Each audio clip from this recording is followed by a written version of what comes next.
तर बीड हत्या प्रकरणामधल्या मकोका कारवाईमधील 4 आरोपींची आज ओळख परेड होणार आहे। सुदर्शन घुले, जयराम चाटे, महेश केदार, प्रतीक घुले या 4 आरोपींची ओळख परेड होणार आहे। ही ओळख परेड आज बीडच्या कारागृहामध्ये होणार आहे आणि या संदर्भात अधिकची माहिती जाणून घेऊयात। आमचे प्रतिनिधी कृष्णा केंडे आहेत आपल्यासोबत। कृष्णा,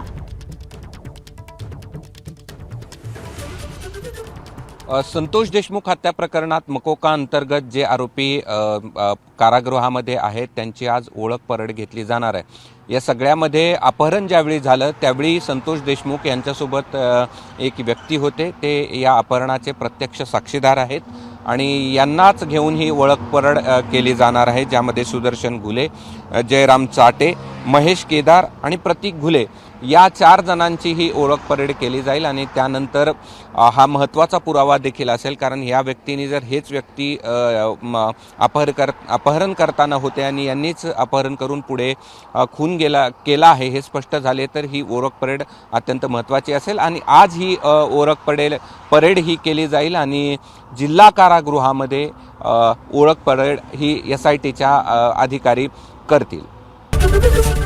एबीपी माझा, उघडा डोळे बघा नीट।